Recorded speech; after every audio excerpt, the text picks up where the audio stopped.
আলাইকুম সুপ্রিয় শিক্ষার্থীবৃন্দ, সবাইকে স্বাগত জানাচ্ছি আজকের অনলাইন ক্লাসে। আমি ফাতিমা বেগম, সহকারী শিক্ষক Bangla, Narayanganj high school and college. আজকে আমরা আলোচনা করব দশম শ্রেণীর গার্হস্থ্য বিজ্ঞান। আজকে আমাদের আলোচ্য অধ্যায় পঞ্চদশ। আমাদের আজকের পঞ্চদশ অধ্যায়ের শিরোনাম হল পোশাকের শিল্প উপাদান ও শিল্পনীতি। আমরা প্রথমে পোশাক আমরা কেন পরি? আমাদের ব্যক্তিত্ব বজায় রাখার জন্য এবং আমাদের যে লজ্জা এটা নিবারণের জন্য আমরা কিন্তু পোশাক পরিধান করে থাকি। কিন্তু পোশাক পরিধান করার আগে আমাকে চিন্তা করতে হবে যেন আমার পোশাকটা রুচিসম্মত হয়, সেটা যেন কখনোই আমার রুচির বাইরে না যায়, আমাকে যেন কেউ আমার পোশাকের জন্য ঠাট্টা না করে, সেটা মাথায় রেখে আমাকে পোশাক নির্বাচন করতে হবে। যেহেতু পোশাক আমাদের একটি শিল্প, তাই পোশাক পরিধান বা পোশাক তৈরির আগে আমাদের কিছু নীতি বা নিয়ম মেনে পোশাক তৈরি করা উচিত, তাহলে সেটা আমাকে আরো ব্যক্তিত্ব সম্পন্ন এবং মানানসই করে তুলবে। তো আজকে আমাদের প্রথমে আমরা পাঠ 1 থেকে 3 আলোচনা করছি। এখানে আছে পোশাকের শিল্প উপাদান। পোশাক তৈরির জন্য কি কি শিল্প উপাদান আমরা ব্যবহার করে থাকি সেটি সম্পর্কে আলোচনা করব।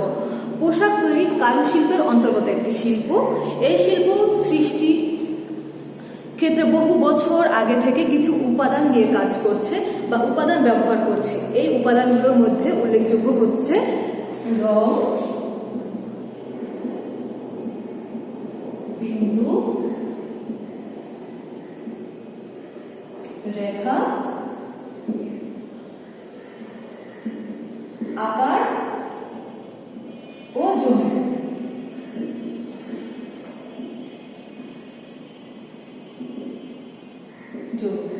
এই 5টি শিল্প উপাদান নিয়ে আমাদের শিল্প, যে পোশাকের যে শিল্প উপাদান, এগুলো কাজ করে থাকে।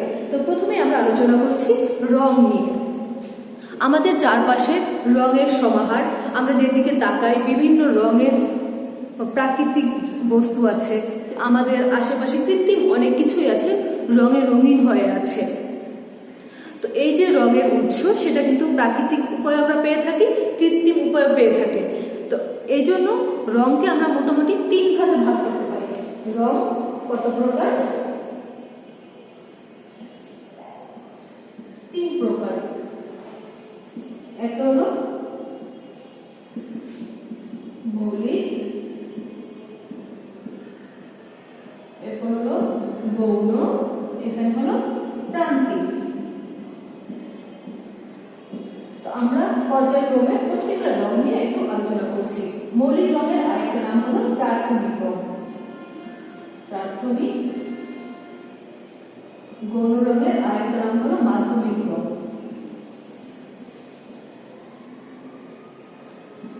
প্রান্তিককে বিভিন্ন রং হিসাবেও আখ্যায়িত করতে পারি। এখন আমরা মৌলিক রং সম্পর্কে কিছু জেনে নেই।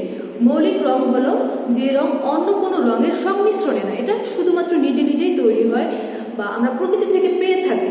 মৌলিক রং এটা অন্য কোনো রঙের সংমিশ্রণে তৈরি নয়, এটা প্রাকৃতিকভাবেই তৈরি। তো এটা হলো মৌলিক রং। এই মৌলিক রঙের মধ্যে আছে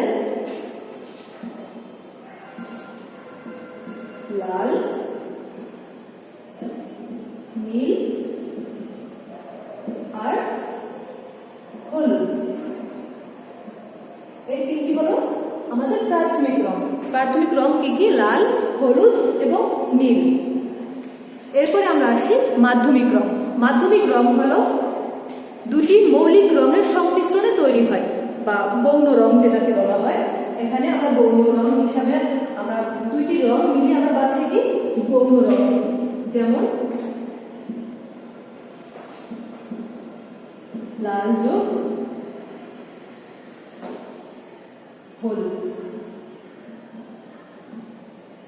মিলে তৈরি হচ্ছে কমলা। আবার লাল যোগ নীল আমরা পাচ্ছি বেগুনি রং। আবার নীল যোগ হলুদ, এই 2টি রঙের মাধ্যমে আমরা পাচ্ছি সবুজ রং। এগুলো হলো আমাদের গৌণ রং। গৌণ রং, এই তিনটি রং হলো গৌণ রং। এরপরে আমরা আসি প্রান্তিক রং। এখানে আমি যে লাল বা কমলা বা হলুদ, সবুজ, এগুলো একটা মৌলিক রং এবং সাথে গৌণ রং মিলিয়ে আমরা পাচ্ছি প্রান্তিক রং বা বিভিন্ন রকমের রং। তো এই যে রংগুলো, এটা কিন্তু আমাদের ব্যক্তিত্ব প্রকাশে কিন্তু অনেকটা কাজ করে থাকে। আবার আমরা মৌলিক রং লাল এবং হলুদ রঙের মাধ্যমে যে রংগুলো পাই সেগুলোকে আমরা উষ্ণ রং বা উজ্জ্বল বর্ণ বলতে পারি। এই বর্ণগুলো দূরের জিনিসকে কাছে নিয়ে আসে, অপেক্ষাকৃত বড় দেখায় এবং এটা প্রাধান্য সৃষ্টি করে। আর নীল থেকে বা নীল রং থেকে যে রংগুলো তৈরি হয় সেটা হলো শুভ্র রং, স্নিগ্ধ রং বা শীতল রং। এটা আমাদের পরিবেশকে শান্ত ভাব বজায় রাখে, বস্তুকে দূরে সরিয়ে দেয় আর বস্তুকে অপেক্ষাকৃত ছোট মনে হয়।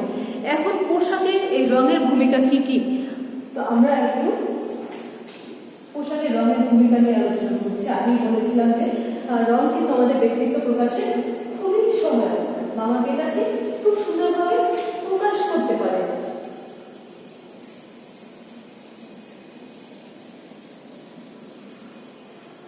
আমার সৌন্দর্য ফুটিয়ে তোলার জন্য রং কিন্তু খুবই গুরুত্বপূর্ণ একটা উপাদান। তো এখন রং আমাদের কি কি ভাবে আমাদের ব্যক্তিত্ব প্রকাশ করে বা কি কি উপায়ে আমাদের সুন্দরভাবে পরিবেশন করে বা এক জায়গায় আমাকে উপস্থিত করতে পারে। তো এখানে প্রথমে আমরা পাচ্ছি ব্যক্তিত্ব প্রকাশ।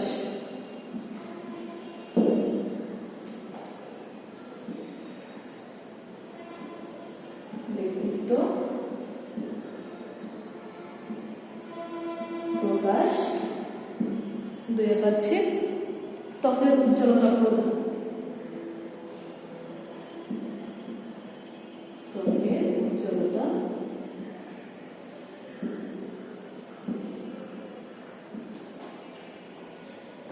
প্রদান।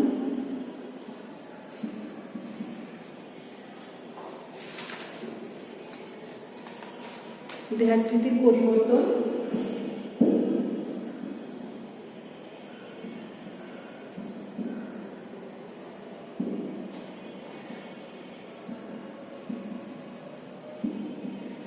বর্তন।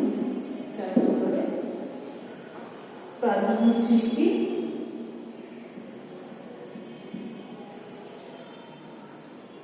সৃষ্টি।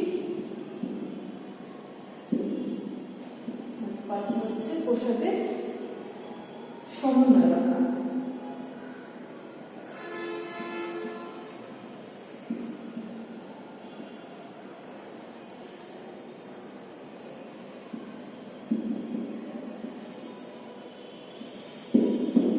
এখন আমরা প্রত্যেকটা যে আমি যে 5টা যে জিনিস লিখলাম যে পোশাক আমাকে কিভাবে সাহায্য করে থাকে আমার ব্যক্তিত্বকে ফুটিয়ে তোলার জন্য বা আমাকে কোন রঙে মানায় সেটা আমি আমার গায়ের রং বা পোশাক কোনটা আমি চুজ করবো, সেটা কোন রঙের পোশাকে আমাকে ভালো লাগবে সেটা সম্পর্কে একটু আলোচনা করি। ব্যক্তির সুষ্ঠু ব্যক্তিত্ব গঠন বা প্রকাশ সেটা হলো রং চেহারার মধ্যে পরিবর্তন আনতে পারে। সবাইকে সব রঙে কিন্তু ভালো লাগে না বা মানায় না, এই জন্য আমি যেরকমই হই না কেন আমাকে যেই রং খুব ভালো মানাবে বা ফুটবে আমি সেই রঙে চুজ করব, তাহলে আমার ব্যক্তিত্ব সুন্দরভাবে ফুটে উঠবে। কিন্তু আমি যদি যেটা আমাকে মানাবে না বা যেখানে আমাকে সুন্দরভাবে ফুটিয়ে তুলতে পারছি না এরকমের যদি পোশাক পরি তাহলে আমার ব্যক্তিত্ব ম্লান হয়ে যাবে। এরপরের বিষয়টা হলো ত্বকের উজ্জ্বলতা প্রদান। এখানে দেখো পরিধানকারীর দেহের ত্বকের উপর পোশাকের রঙের প্রভাব অনেক বেশি, তাই পোশাকের রং এমনভাবে নির্বাচন করতে হবে যাতে বাহ্যিক দৃষ্টিতে তাকে আরো বেশি উজ্জ্বল লাগে। ত্বকের বর্ণ উজ্জ্বল হলে হালকা বর্ণের এবং অপেক্ষাকৃত যদি অনুজ্জ্বল হয় সে পরবে গাঢ় বর্ণের পোশাকগুলো বা গাঢ় রঙের পোশাক। এরপরে হলো দেহাকৃতির পরিবর্তন। কিভাবে দেহাকৃতির পরিবর্তন করে? পোশাকের মাধ্যমে কি আমি যতটুকু লম্বা আছি সেখানে কি আমাকে কি বড় করে তুলতে পারবে বা ছোট করে তুলতে পারবে। হ্যাঁ, পোশাকের রং আমাকে এইটাই করে, আমাকে অনেক সময় দেখতে ক্ষুদ্রাকৃতি করে দেয়, আবার অনেক সময় এটাকে আমাকে খুব লম্বাকৃতি মনে হয়। এটা আমাকে কিসের মাধ্যমে হয়? পোশাকের মাধ্যমে হয়ে থাকে। তো এই জন্য লম্বা বা মধ্যম দেহাকৃতির ব্যক্তিরা বয়সের সাথে সঙ্গতি রেখে সব রকমের পোশাক নির্বাচন করতে পারে। যারা একটু লম্বা বা মধ্যম গোছের তারা কিন্তু সব রকমের পোশাকই মোটামুটি পরতে পারে, তাদের সব রঙের পোশাকই মানানসই মনে হয়।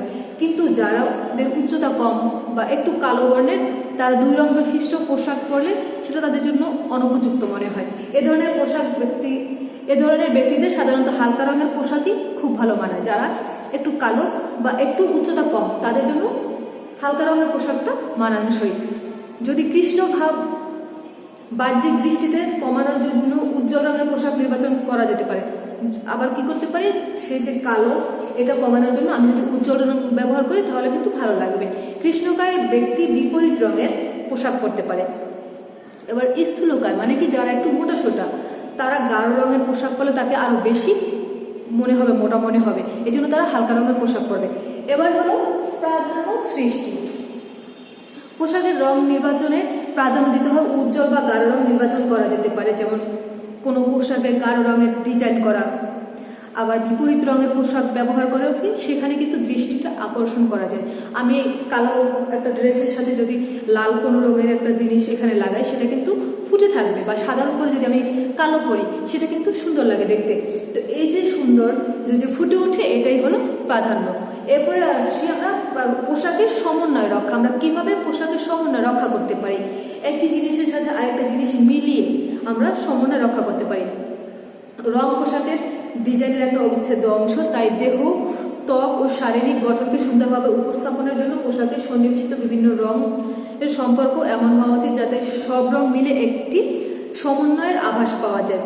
2টি রঙের ব্যবহার না যদি করা হয়, এক না হয় একটি অপরটি হতে বেশি। 2টার ব্যবহার যদি আমি করি, দুটাকে কি করবো আমরা একই অনুপাতে ব্যবহার না করে একটা একটু বেশি একটা একটু যদি কম ব্যবহার করি সেটা সুন্দর লাগে।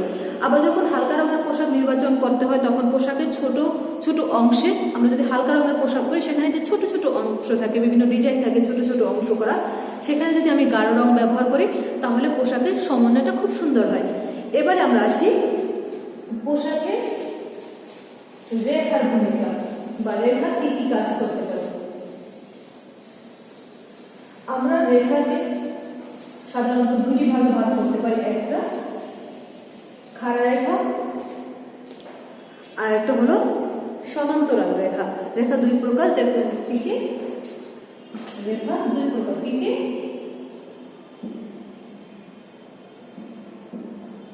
খাড়া রেখা আর একটা হলো বক্ররেখা।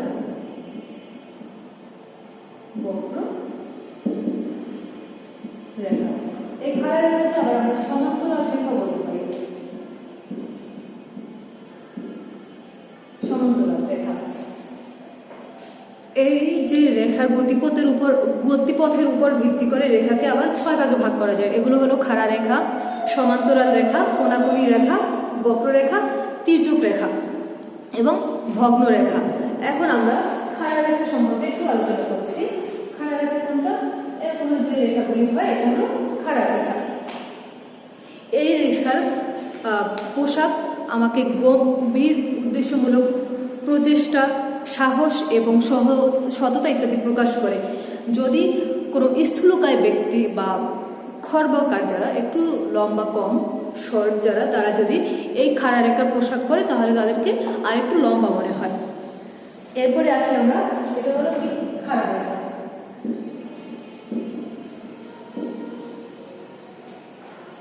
এরপরে আসি আমরা সমান্তরাল রেখা। এটা না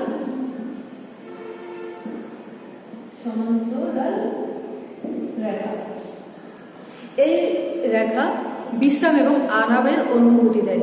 যদি কোনো ব্যক্তি খুব বেশি লম্বা হন, সে এই পোশাক পরতে পারেন, এই সমান্তরাল রেখা পোশাক পরতে পারেন, তাহলে তার যে লম্বাটা সেটা কিন্তু একটু কমে আসে। কিন্তু যারা একটু খর্বাকৃতির, তারা যদি এই রেখার পোশাক পরেন তাহলে তাদেরকে আরো বেশি অপেক্ষাকৃত ছোট মনে হবে।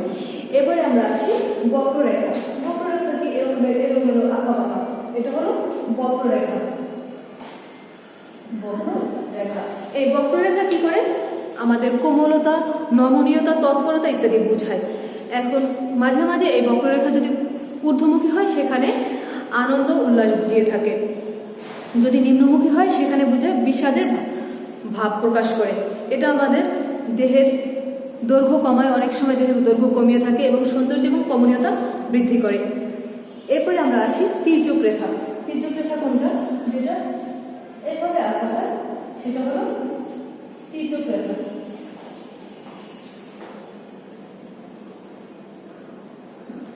তির্যক রেখা, এই রেখার ফলে কখনো কখনো ব্যক্তিকে দীর্ঘ মনে হতে পারে, আবার হ্রস্ব বা ছোট মনে হতে পারে। এটা সংযমের প্রতীক বা সংযমের পরিচয় বহন করে। এরপরে যে রেখাটা হলো সেটা হলো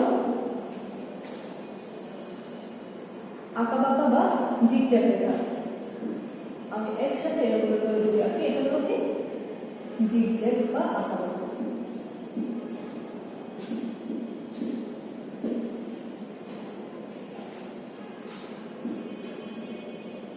জিগজ্যাগ রেখা বা আঁকাবাঁকা রেখা, এর মাধ্যমেও আমরা আমাদের এটা দ্বৈত ভূমিকা পালন করে। রেখাগুলোর কোণের মাত্রা এবং দিকের উপর ভিত্তি করে কোনো কোনো সময় ব্যক্তিকে লম্বা মনে হয়, আবার কখনো কখনো এটা উচ্চতায় কম এবং স্থূলকায় মনে হতে পারে।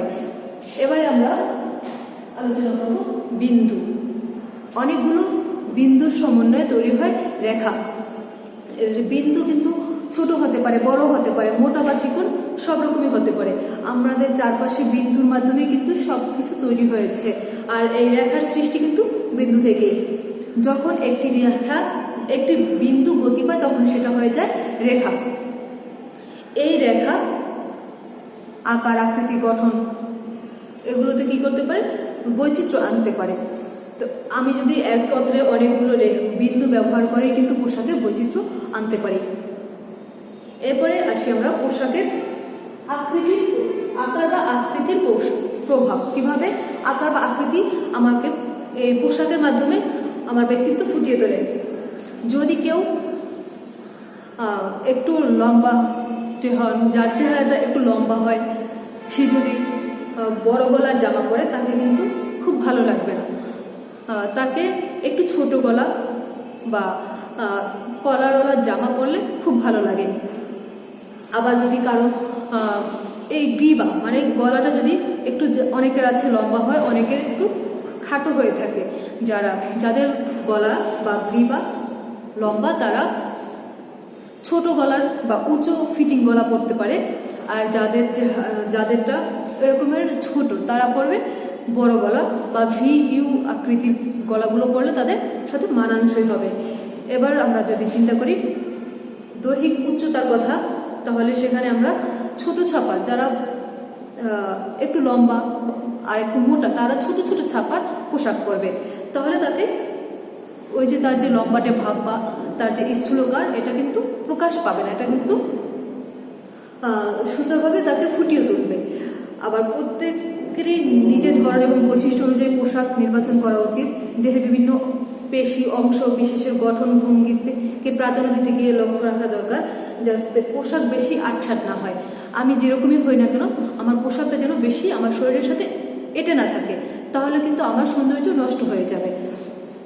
আমরা আমাদের সৌন্দর্য প্রকাশের জন্য পোশাকে ইয়ক, চিকন টাক, কুচি, পকেট, চওড়া কলার এগুলো ব্যবহার করে কিন্তু আমাদের সৌন্দর্যটা ফুটিয়ে তুলতে পারি। অনেকে দেখা যায় ঘাড়ের দিকটাকে একটু উঁচু থাকে, তারা অনেকে কি করেন উঁচু কলারের জামা পরে থাকে। সেটা না করে তারা যদি এই যে মাংসপেশিটা মাঝখান বরাবর ছাদটিকে যদি নিয়ে যায় মাংস বরাবর এরকম করে যদি গলাটা তৈরি করি, তাহলে কিন্তু তার যে উঁচু যে ঘাড় সেই অংশটা ঢেকে যায়। এর ফলে তার যে শারীরিক যে ত্রুটি সেটা কিন্তু ঢাকা পড়ে। এবারে যদি আমরা অলংকারের কথা চিন্তা করি, যাদের মুখ একটু লম্বাটে, তারা যদি লম্বা নেকলেস বা কানের দুল পরে, তাহলে কিন্তু তার মুখটা কিন্তু আরো বেশি লম্বাটে মনে হবে। এরপরে আমরা আসি জমিনের কথায়। জার্সি বা সিফন কাপড় এগুলো একটু নরম হয়, এই কাপড়গুলো আমাদের শরীরের সাথে কিন্তু আটসাট হয়ে থাকে এবং আরামদায়ক। মধ্যম ধরনের কাপড় যেমন ডেনিম কাপড় শরীরের সাথে বেশি এটা থাকে না, কিন্তু এটাও কিন্তু আরামদায়ক। কিন্তু দৃঢ় প্রকৃতির যে কাপড় আছে, ট্যাফেটা জাতীয় কাপড়, এগুলো পরিধানকারীকে বাহ্যিক দৃষ্টিতে উজ্জ্বল দেখায়। এখন আমরা আসি পোশাকের শিল্পনীতি। 4 থেকে 5 আছে শিল্পনীতি। শিল্পনীতি বলতে কি বোঝায়? যে আমাদের যে শিল্প উপাদানগুলো আছে এগুলো সুসংগঠিত উপায়ে ব্যবহার করে পোশাক তৈরির যে নীতিমালা, এটাই হলো শিল্প নীতি। এখানে পোশাকের যে শিল্পনীতিগুলো আছে এর মধ্যে আছে ভারসাম্য, কি কি আছে আমি লিখে দিচ্ছি, ভারসাম্য, প্রাধান্য, অনুপাত। আমি এগুলো একটু আলোচনা করে দিচ্ছি। প্রথমে আমরা আসি ভারসাম্য।